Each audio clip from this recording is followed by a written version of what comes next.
محدثاتها وكل محدثة بدعة وكل بدعة ضلالة وكل ضلالة في النار. فأعوذ بالله السميع العليم من الشيطان الرجيم. قل إن كان آباؤكم وأبناؤكم وإخوانكم وأزواجكم وعشيرتكم وأموال اقترفتموها وتجارة تخشون كسادها ومساكن ترضونها أحب إليكم من الله ورسوله وجهاد في سبيله فتربصوا حتى يأتي الله بأمره. وقال النبي صلى الله عليه وسلم لا يؤمن أحدكم حتى أكون أحب إليه من والده وولده والناس أجمعين. رب اشرح لي صدري ويسر لي أمري واحلل عقدة من لساني يفقهوا قولي. رب زدني علما اللهم رب زدني علما.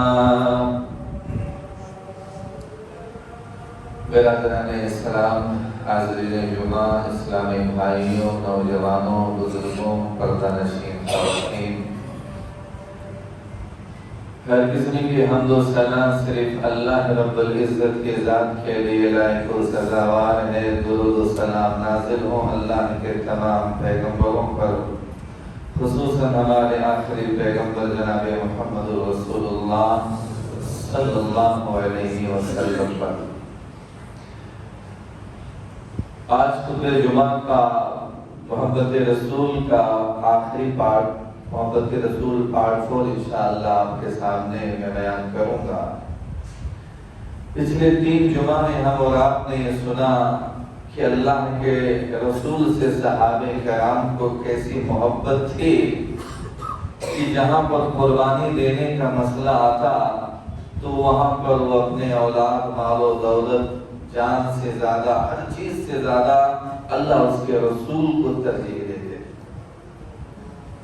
جس آیت کریمہ کی تلاوت میں نے آپ کے سامنے کی ہے، اللہ رب العزت نے بیان فرمایا، اے نبی آپ کہہ دیجئے قُلْ إِنْ كَانَ آبَاؤُكُمْ وَأَبْنَاؤُكُمْ وَإِخْوَانُكُمْ وَأَزْوَاجُكُمْ وَعَشِيرَتُكُمْ وأموال اقترفتموها وتجارة تخشون كسادها ومساكن ترضونها أحب إليكم من الله ورسوله۔ کہ تمہارے نزدیک تمہارے باپ سے زیادہ، تمہاری اولاد سے زیادہ، تمہارے بھائیوں سے زیادہ، تمہاری بیویوں سے زیادہ، تمہارے کنبے قبیلے سے زیادہ، تمہارے مال سے زیادہ جو تم نے کمایا ہے، اسی طریقے سے تمہاری تجارت سے زیادہ، تمہارے مکانات و بلڈنگ سے زیادہ اللہ اور اس کے رسول سے محبت ہونی چاہیے۔ اگر یہ تمام چیز تمہارے نزدیک زیادہ محبوب ہو گئے، اللہ اس کے رسول سے زیادہ اور اللہ کے راستے میں جہاد کرنے سے زیادہ عزیز ہو گئے، تو تم اللہ تعالیٰ کی طرف سے کسی عذاب کے آ جانے کا انتظار کرو۔ ہم اور آپ نے پچھلے 2-3 جمعہ میں 5 چیزوں کا ذکر سنا، آباؤکم و ابناؤکم و اخوانکم و ازواجکم و عشیرتکم۔ چھٹے نمبر پر جس چیز کا ذکر ہے وہ اموال اقترفتموها، تمہارا وہ مال جو تم نے کمایا۔ مال سے آدمی کو محبت ہوتا ہے، وہ آدمی جو خون پسینہ ایک کر کے محنت کر کے کماتا ہے، دوڑ بھاگ کر کے پیسہ کماتا ہے، اس کی جو پوری پونجی ہوتی ہے، پورا کمایا ہوا دولت مال ہوتا ہے، انسان کو اس سے بہت محبت ہوتی ہے۔ لیکن اللہ نے کہا تمہیں اپنے کمائے ہوئے مال سے بھی زیادہ اللہ اس کے رسول سے محبت ہونی چاہیے۔ میرے بھائیو، حضرت صہیب بن سنان رومی رضی اللہ تعالیٰ عنہ یہ مکہ میں مسلمان ہوئے تھے، لیکن جب یہ ہجرت کر کے مدینہ کی طرف جانے لگے، جب کفار مکہ کو اس بات کا علم ہوا تو انہوں نے آ کر کے آپ کو گھیر لیا اور کہا کہ یہ مال جو آپ نے مکہ میں کمایا ہے، ہم یہ مال لے کر کے آپ کو جانے نہیں دیں گے۔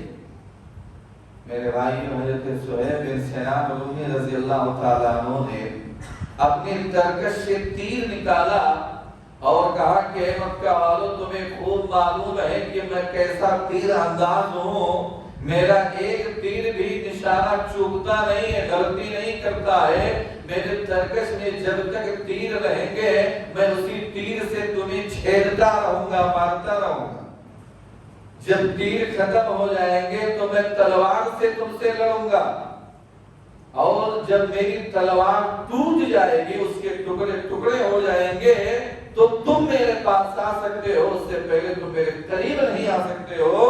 اگر تمہیں منظور ہے مجھ سے لڑنا تیروں سے تلواروں سے تو آ جاؤ، بسم اللہ، یعنی آگے بڑھو، میدان میں آ جاؤ، ورنہ میں تمہیں اپنا پورا مال دے دیتا ہوں، یہ سارا مال لے لو اور مجھے جانے دو، ہجرت کرنے دو۔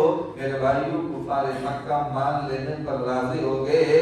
حضرت صہیب بن سنان رومی رضی اللہ تعالیٰ عنہ پورا جو مکے میں جنہوں نے زندگی بھر کی پوری کمائی اکٹھا جو بھی کچھ کیا تھا، پورا مال و دولت دے کر کے خالی دین لے کر کے اللہ کے رسول کے پاس چلے گئے۔ اللہ کے رسول کے پاس جب وہ پہنچتے ہیں، اللہ نے ان کے تعلق سے قرآن کی ایک آیت اتار دی، وَمِنَ النَّاسِ مَن يَشْرِي نَفْسَهُ ابْتِغَاءَ مَرْضَاتِ اللَّهِ۔ اللہ کے رسول کے پاس جب صہیب پہنچتے ہیں، اللہ کے رسول نے، میرے بھائیوں نے خوشخبری سناتے ہوئے کہا کہ اللہ تعالیٰ نے تمہارے بارے میں کلام پاک کی یہ آیت اتاری ہے کہ لوگوں میں سے کچھ لوگ ایسے ہوتے ہیں جو اللہ کی رضا کے لیے اپنے جانوں تک کو بیچ ڈالتے۔ میرے بھائیوں، دیکھیے پورے مال و دولت جو انہوں نے محنت سے کمایا تھا، لیکن ہجرت کر رہے تھے، اللہ کے رسول کے پاس جا رہے تھے، اللہ اس کے رسول کے خاطر انہوں نے پوری زندگی کی دولت کو قربان کر دیا، دے دیا، لے او کفار مکہ یہ سب لے لو، مجھے اس کی پرواہ نہیں ہے، صرف تم مجھے جانے دو، ہجرت کرنے۔ تو انسان کو مال و دولت سے زیادہ جو اس نے کمایا ہے، اس سے زیادہ اللہ اس کے رسول سے محبت ہونی چاہیے۔ غزوہ حنین یہ سن 8 ہجری میں پیش آیا۔ میرے بھائیوں، مسلمانوں کو بہت اس غزوے کے اندر فتح ملی، بے شمار بربادیوں کے بعد میں مسلمانوں کو اس جنگ میں بہت زیادہ مال غنیمت ملا۔ 24,000 اونٹ ملے، کتنے؟ 24,000 اونٹ ملے اس جنگ میں، اور 40,000 سے زیادہ بکریاں ملی، اور 4,000 اوقیہ چاندی ملے، یعنی 1,60,000 درہم ملے۔ مسلمانوں کو اتنا مال ملا جو انہوں سے کفار سے جو لڑے، جنگ کیے، اپنی جانوں کو پرواہ نہ کرتے ہوئے، جب مسلمانوں کو اتنا مال و دولت ملا، اللہ کے رسول صلی اللہ علیہ وسلم نے جب مال غنیمت کو تقسیم کرنا شروع کیا تو پورا کا پورا مال مہاجرین کو دے دیا، مہاجرین میں تقسیم کر دیا۔ تو انصار کے کچھ لوگوں نے شکایت کی کہ جب خون کی ضرورت پڑتی ہے تو انصار یاد آتے ہیں، اور جب مال غنیمت ملا تو ہم کو اس سے محروم کر دیا گیا، یعنی ہمیں کچھ نہیں ملا۔ اللہ کے رسول کو جب اس شکایت کی خبر ملتی ہے کہ انصار کے لوگوں کی یہ شکایت ہے، اللہ کے نبی نے اسی موقع پر کہا، اے انصار کی جماعت کو مخاطب کر کے کہا کہ انسان کی جماعت، کیا تم یہ پسند کرتے ہو کہ لوگ اپنے گھروں کو اونٹ اور بکریوں کے ساتھ واپس جائیں اور تم اپنے نبی کے ساتھ اپنے گھر واپس جاؤ؟ اتنا سننا تھا کہ سارے انصار چیخ پڑے، روتے ہوئے وہ چیخ پڑے اور کہنے لگے، رضینا یا رسول اللہ، اے اللہ کے رسول، ہم اس سے راضی ہیں، ہم اس بات سے مطمئن ہیں کہ ہمیں مال و دولت نہیں ملا، ہمیں اونٹ اور بکری نہیں ملے، جس کی ہمیں کوئی پرواہ نہیں، ہم اس بات پر خوش ہیں کہ ہم اللہ کے رسول کے ساتھ اپنے گھروں کو واپس جا رہے ہیں۔ میرے بھائی دیکھیے، مال و دولت سے زیادہ اللہ کے رسول سے محبت ہونی چاہیے۔ ہم اور آپ میرے بھائی نہیں کرتے ہیں محبت ایسی۔ آج انسان مال و دولت کے پیچھے بھاگتا ہے، وہاں مال و دولت کو قربان کر دیتے تھے میرے بھائیوں. آج ہم دنیا میں صرف اسی کے پیچھے بھاگ رہے ہیں. اللہ والے ایسے بھی گزرے ہیں کہ انہیں مال و دولت کا آفر کیا گیا, انہوں نے اس کو ٹھکرا دیا, اس کو ایکسپٹ نہیں کیا. میرے بھائیوں, سالم بن عبداللہ ابن عمر, سالم بن عبداللہ ابن عمر حضرت عمر کے پوتے ہیں. کیسے؟ حضرت عمر رضی اللہ تعالیٰ عنہ کے بیٹے عبداللہ, عبداللہ کے بیٹے سالم. تو یہ سالم بن عبداللہ ابن عمر یہ حضرت عمر کے پوتے ہیں. یہ مکہ میں خانہ کعبہ کا طواف کر رہے ہیں. خانہ کعبہ کا جب طواف کر رہے تھے, اسی موقع پر مکہ کا جو حاکم تھا, حاکم وقت جو تھا ہشام ابن عبد الملک, وہ بھی طواف کر رہا. میرے بھائیوں, جب ہشام ابن عبد الملک کی نظر سالم بن عبداللہ ابن عمر کے اوپر پڑی, چونکہ سالم کے اوپر جو کپڑا انہوں نے پہن رکھا تھا بہت پھٹے پرانے تھے, اس کے اوپر کئی پیوند لگے ہوئے, کئی جوڑ لگے ہوئے, یعنی اس کپڑے میں کئی جوڑ لگے ہوئے. تو ہشام ابن عبد الملک نے جب دیکھا کہ یہ کون آدمی ہے, اس کے کپڑے میں اتنے پیوند لگے, اتنے جوڑ لگے ہوئے ہیں, اس کی مدد کرنی چاہیے. اس کو ہشام ابن عبد الملک کو ان کے اوپر رحم آیا, ترس آیا کہ اس بیچارے کی مدد کرنی چاہیے, میں خلیفہ وقت ہوں. چنانچہ طواف کے دوران ہی سالم ابن عبداللہ سے ملاقات ہوگی. پوچھتے ہیں کون ہو, کیا نام ہے؟ بولتے ہیں سالم. باپ کا نام عبداللہ, دادا کا نام عمر. اچھا, تم عمر کے پوتے ہو, یعنی حضرت عمر رضی اللہ تعالیٰ عنہ کے پوتے ہو. میرے بھائی, ہشام ابن عبد الملک نے خود کہا کہ میں جانتا ہوں کہ تمہارے دادا یعنی عمر نے بہت اچھی حکومت کی ہے, اور ایسی حکومت جو 22 لاکھ مربع میل پر ان کی حکومت تھی. میرے بھائی, ایسے عمر کی حکومت ہے کتنی, 22 لاکھ مربع میل. اتنے میں تو ہمارا پورا انڈیا نہیں. 22 لاکھ مربع میل مطلب 22 لاکھ سامنے, 22 لاکھ مربع میل پیچھے, اسی 22 لاکھ دائیں, 22 لاکھ بائیں, یعنی کتنی جگہوں پر ایک ہی وقت میں آپ نے حکومت کی. اسی میں اردو, اسی میں چائنا, اسی میں دمشق, اسی میں فلسطین, اسی میں ایران, یعنی سارے جگہوں پر حضرت عمر نے ایک وقت حکومت کی تھی. تو ہشام ابن عبد الملک نے کہا کہ وہ بہت ہی نیک آدمی تھے, ایسے حکومت کی میں جانتا ہوں کہ تمہارے لیے کچھ بھی چھوڑ کر کے نہیں گئے ہیں. آج کل کے نیتاؤں کی طرح نہیں, حکومت آ گئی تو پورا کا پورا گھر بنا لیتے ہیں, پورا پراپرٹی کیا سے کیا بنا لیتے ہیں. نہیں, میرے بھائیوں کہتے ہیں کہ کچھ نہیں چھوڑ کر کے گئے ہیں, میں چاہتا ہوں کہ میں تمہاری مدد کروں. تو میرے بھائیوں, وہ پوچھتے ہیں کیا تم مجھے جانتے ہو؟ کون؟ ہشام ابن عبد الملک سالم سے پوچھتے ہیں کیا تم مجھے جانتے ہو؟ کہتے ہیں نہیں, یہاں تو سب اللہ کے بندے ہیں, میں طواف کر رہا ہوں, آپ بھی طواف کرنے آئے. تو ہشام ابن عبد الملک نے کہا میں یہاں کا حاکم وقت ہوں, امیر ہوں, اس لیے تمہاری حالت کو دیکھ کر کے مجھے تمہارے اوپر ترس آ گیا, میں تمہاری مدد کرنا چاہتا ہوں. بتاؤ مانگو کس چیز کی ضرورت, گلہ, روپیہ, کپڑا, سونا, چاندی, گھر, جس چیز کی ضرورت ہو میں بیت المال سے تمہاری مدد کر سکتا ہوں. انہوں نے کہا کہ مجھے کسی چیز کی ضرورت نہیں ہے, مجھے طواف کرنے دو. دوبارہ طواف کرنے لگے. دوسری چکر جب طواف کیا, پھر ہشام ابن عبد الملک نے پکڑ لیا, میں کہتا ہوں میں حاکم وقت ہوں, تم مجھ سے مانگو, مانگتے کیوں نہیں ہو؟ کیا چاہیے؟ سونا, چاندی, کپڑا, مکان, کیا چاہیے؟ مانگتے کیوں نہیں ہو؟ میرے بھائیوں, سالم ابن عبداللہ عمر کے پوتے نے جو جواب دیا وہ سننے کے لائق ہے. انہوں نے کہا, سالم ابن عبداللہ نے کہا اے ہشام, تم مجھ سے مانگنے کو کہہ رہا ہے. اے ہشام, یہ اللہ کا گھر ہے, اور اللہ کے گھر میں مجھے اللہ کے سامنے کسی اور کے سامنے ہاتھ پھیلانے سے شرم آ رہی ہے کہ میں اللہ کے گھر میں ہوتے ہوئے میں کسی اور کے سامنے اپنے دامن کو پھیلاؤں اور اس سے کچھ مانگوں. تو مجھ سے مانگنے کو کہہ رہا.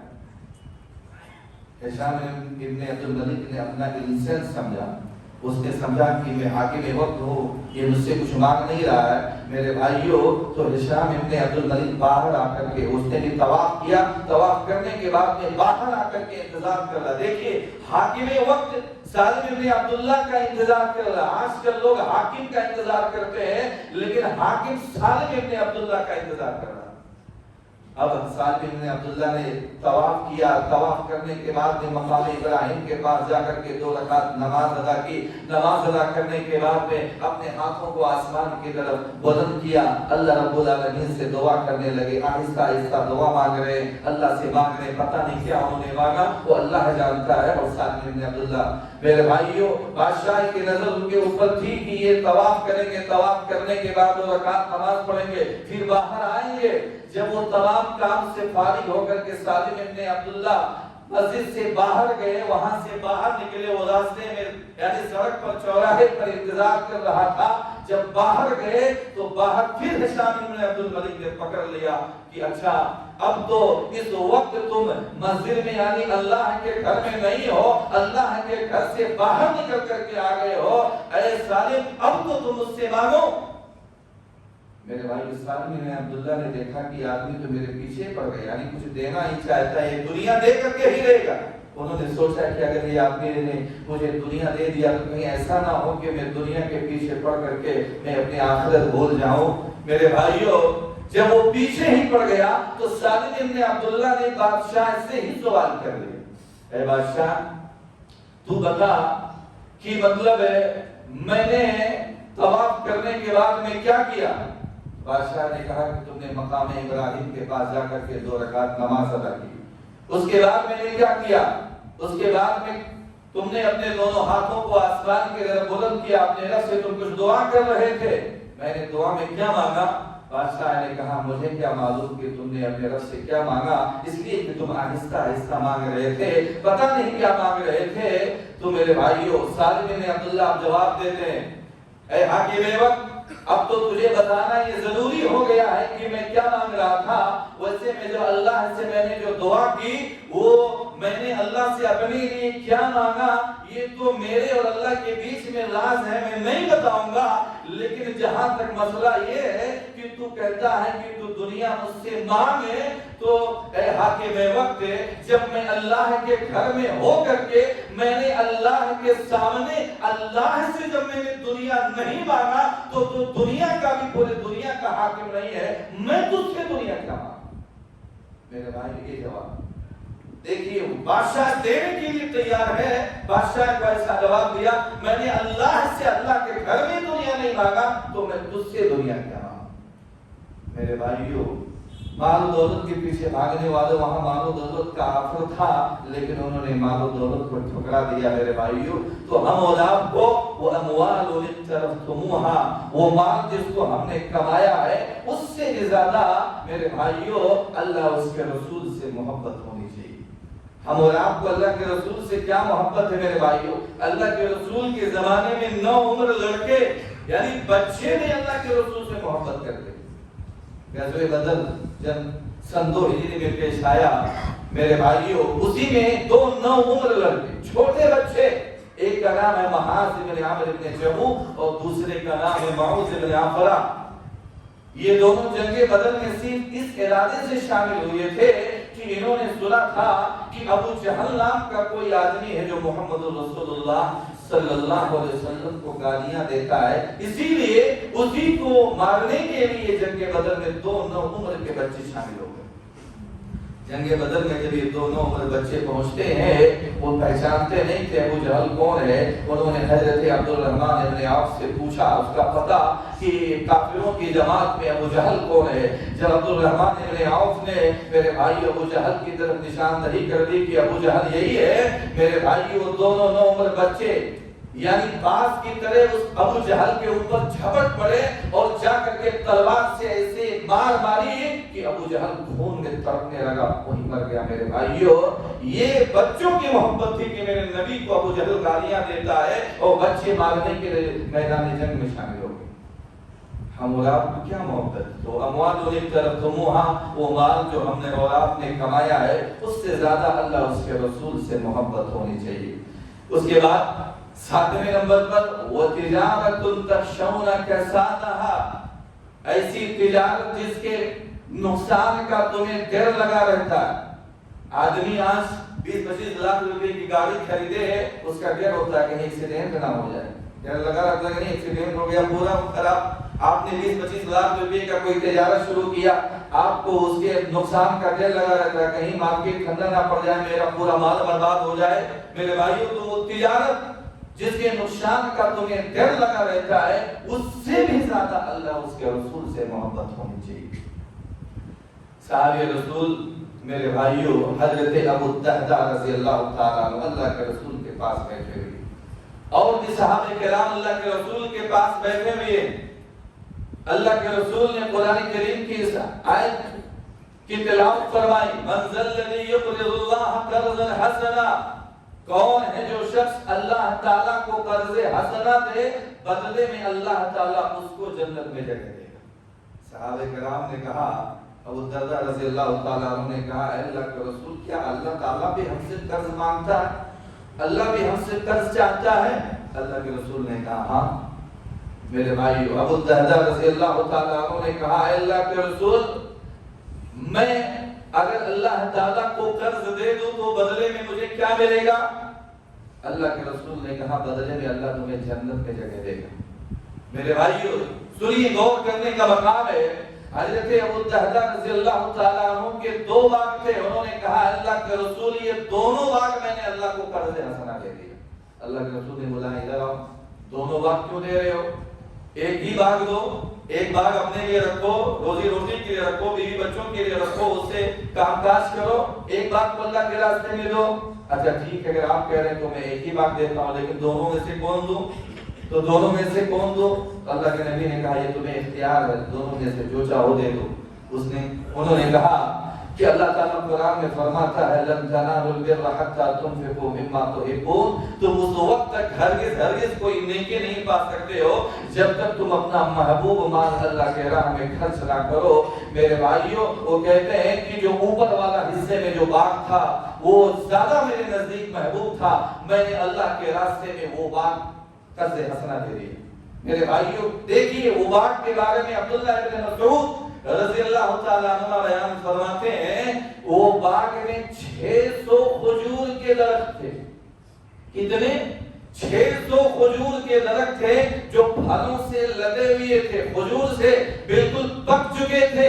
2-4 دن میں اس کو توڑنے کا وقت آ گیا تھا کہ وہ توڑ کر کے اس کا بزنس کریں گے، بیپار کریں گے، لیکن 600 کھجوروں کا وہ پکا ہوا درخت میں جو پھل تھا پوری زمین کھیتی کے ساتھ انہوں نے اللہ تعالیٰ کو قرض حسنہ دے دیا۔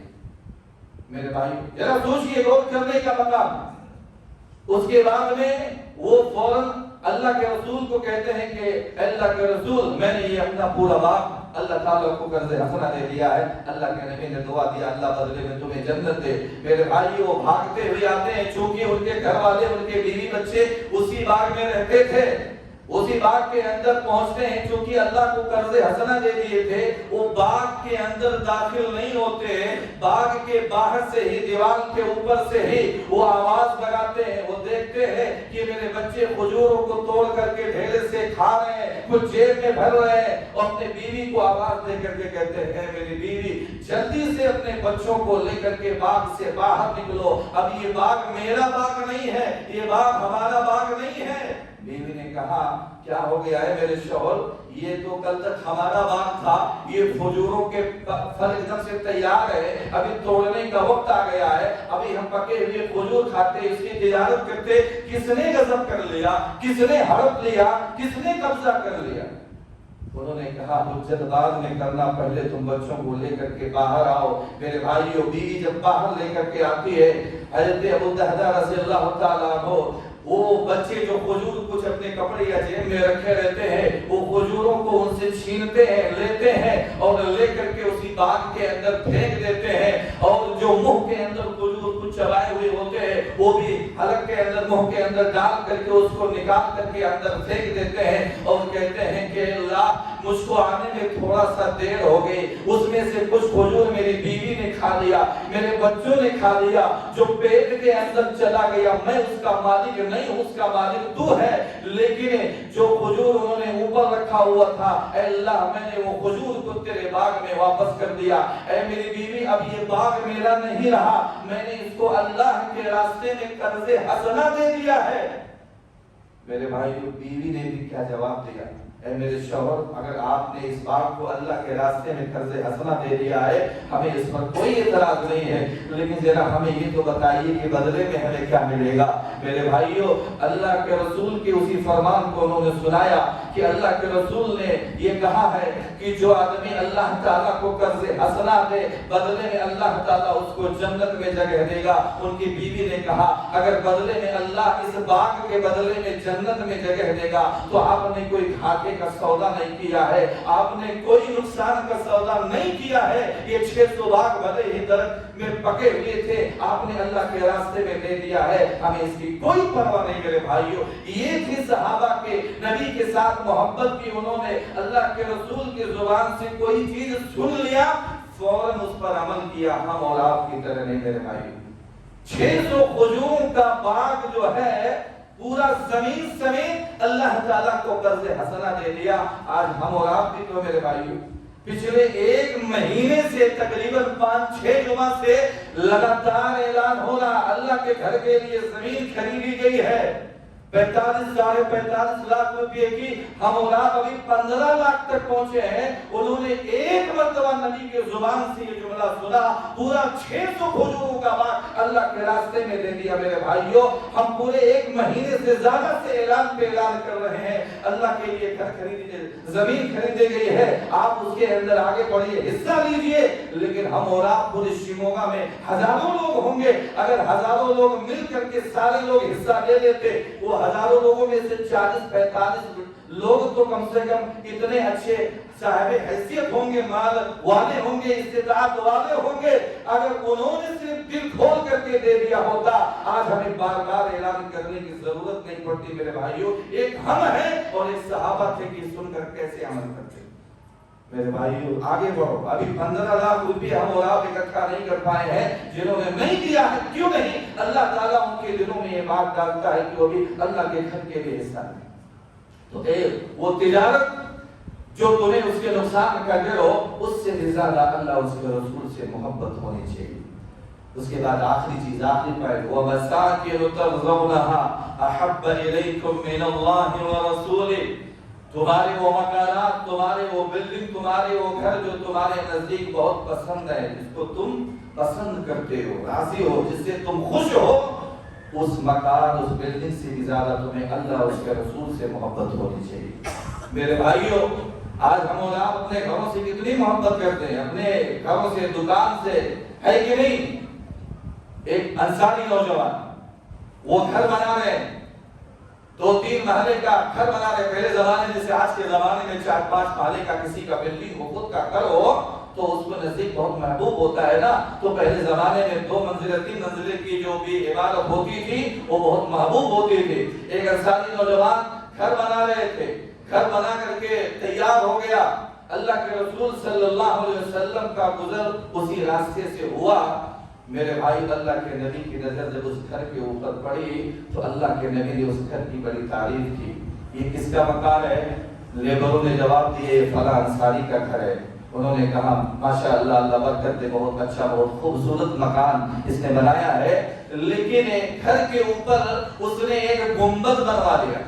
اس انصاری نوجوان نے اپنے گھر کے اوپر ایک گنبد جیسے مسجدوں کے اوپر بنایا جاتا ہے، اللہ کے نبی نے اس کو ناپسند کیا کہ گھر تو بہت اچھا ہے، خوبصورت ہے، لیکن کاش اس نے اس گنبد کو گھر کے اوپر نہ بنایا ہوتا تو کتنا اچھا ہوتا۔ اس لیے کہ لوگ اس کے گھر کو کہیں مسجد سمجھ کر کے گھر میں نہ گھس جائے اور اس کے گھر کے عورتوں کی بے پردگی نہ ہو جائے، اس لیے کہ مسجد میں اجازت نہیں لی جاتی ہے، تو لوگ اس کے گھر کو باہر سے آنے والا مسجد سمجھ کر کے کہیں گھس نہ جائے۔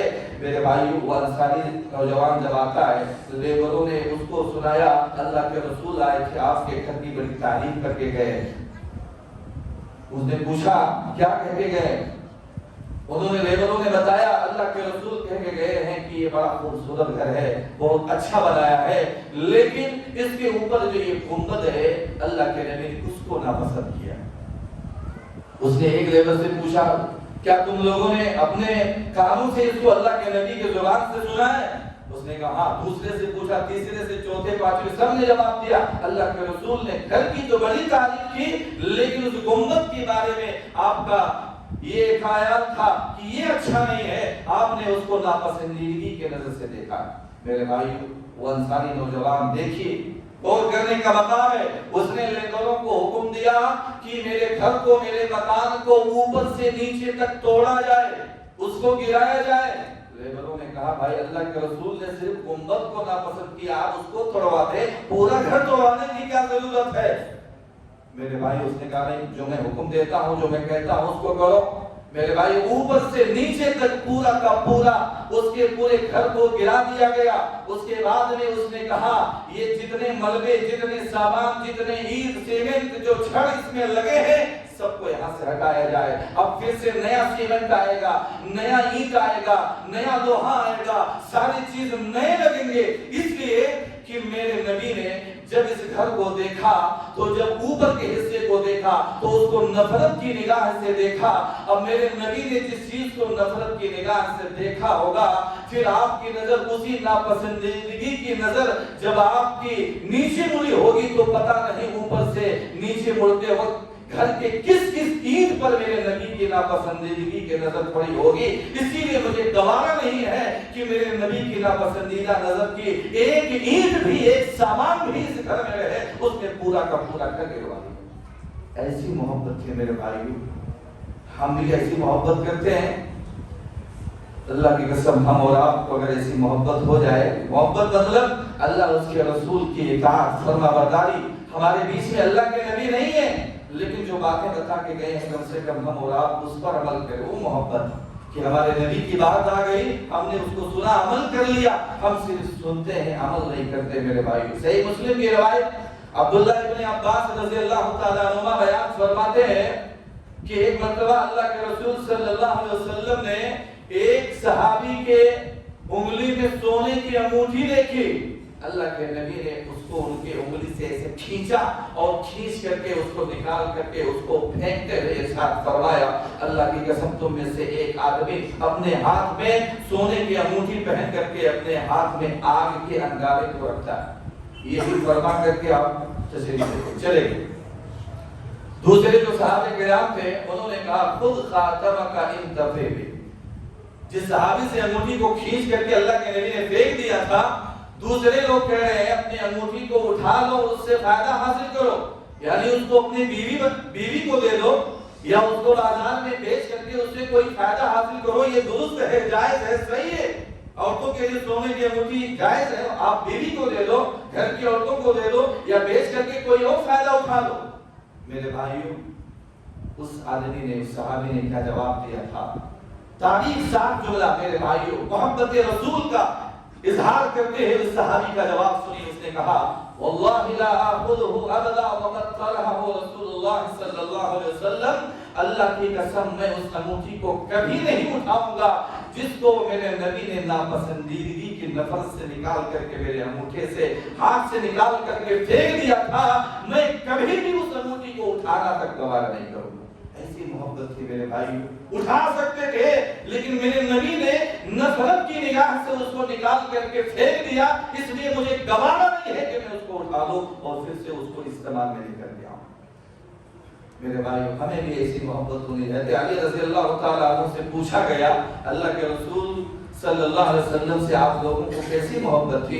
انہوں نے جواب دیا اللہ کی قسم ہمیں اللہ کے رسول سے، اپنی اولاد سے، اپنے ماں باپ سے، اپنے مال و دولت سے زیادہ، یہاں تک کہ گرمیوں کے دنوں میں سخت پیاس کی حالت میں جو ٹھنڈے پانی انسان کو بہت محبوب ہوتا ہے نا، اس سے بھی زیادہ اللہ کے رسول سے محبت۔ کیا ہمیں ایسی محبت ہے؟ نہیں ہے میرے بھائی۔ اگر اللہ کے رسول سے ایسی محبت ہوتی تو ہم اور آپ کو کرنا کیا ہے؟ اللہ کے رسول کی بات آئے، قرآن کی بات آئے، ہمیں فوراً اس پر عمل کر لینا ہے، مان لینا ہے، ایکسپٹ کر لینا ہے کہ اللہ رسول کی بات آ گئی، معاملہ یہیں پہ ختم کر دینا ہے۔ لیکن ہم صرف سنتے ہیں، عمل نہیں کرتے ہیں، اللہ اس کے رسول کی اطاعت نہیں کرتے ہیں۔ میرے بھائیوں ہم اور آپ کو آج یہی کرنا ہے تو ہمارے اندر سے محبت کی کچھ علامتیں پائی جائیں گی، ورنہ نہیں۔ اللہ رب العزت سے دعا ہے اللہ تعالی ہم تمام لوگوں کو اللہ اس کے رسول سے زیادہ محبت کرنے کی توفیق عنایت فرما۔ اللہ ہم تمام لوگوں کو اللہ اس کے رسول کی زیادہ سے زیادہ فرما برداری کرنے کی توفیق عنایت فرما۔ اللہ ہم سب لوگ گنہگار ہیں، ہم لوگوں کے گناہوں کو معاف فرما۔ اللہ ہم سب لوگوں کو جنت الفردوس کے اندر جگہ دے۔ اللہ ہم تمام لوگوں کو جہنم کے عذاب سے بچائے۔ اللہ ہم میں سے جو بیمار ہیں تو انہیں شفائے کاملہ کلیہ عنایت فرما۔ اللہ ہم میں سے جو تنگ دست ہیں تو ان کے تنگ دستی کو دور فرما۔ اللہ ہم میں سے جو قرض دار ہیں تو ان کی قرض کی ادائیگی میں آسانی پیدا فرما۔ آمین۔ بارک اللہ